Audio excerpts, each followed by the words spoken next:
ମୁଁ ସୋମବାର ଆଇଁଷ ଖାଏନି। ମୁଁ ମଙ୍ଗଳବାର ପିଆଜ ରସୁଣ ଖାଏନି। ମୁଁ ଶନିବାର ମାଛ ମାଂସ ଖାଏନି।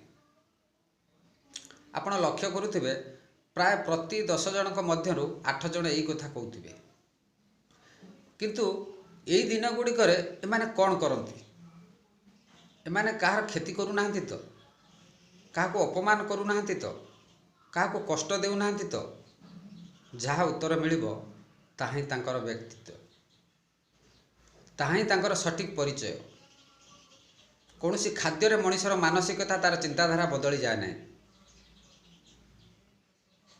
ଯେ ଏଇ ଦିନ ଗୁଡ଼ିକରେ ଆପଣ ମାଛ ମାଂସ ପିଆଜ ରସୁଣ ଖାଉନାହାନ୍ତି, କ'ଣ ଭଗବାନ ଖୁସି ହେଇଯିବେ? ନା, ଭଗବାନ କେବେ ଖାଦ୍ୟରେ ଖୁସି ହୁଅନ୍ତିନି। ଭଗବାନ ଖୁସି ହୁଅନ୍ତି ଆପଣ କ'ଣ କରୁଛ, ସମାଜ ପ୍ରତି ଆପଣଙ୍କର ଅବଦାନ କ'ଣ, ଗରିବ ଲୋକଙ୍କ ପ୍ରତି ଆପଣଙ୍କର କର୍ତ୍ତବ୍ୟ କ'ଣ। ଭଗବାନ ଏଇ ଜିନିଷ ଉପରେ ଲକ୍ଷ୍ୟ ଦିଅନ୍ତି, ଆଉ ଏଇ ଜିନିଷକୁ ନେଇ ସେ ହିସାବ ରଖନ୍ତି। କିନ୍ତୁ ଆପଣ କ'ଣ ଖାଉଛନ୍ତି, ଆପଣ କ'ଣ ପିନ୍ଧୁଛନ୍ତି, ଏଥିରେ ସେ ତାଙ୍କର କୌଣସି ମତଲବ ନାହିଁ। ଜୟ ଜଗନ୍ନାଥ।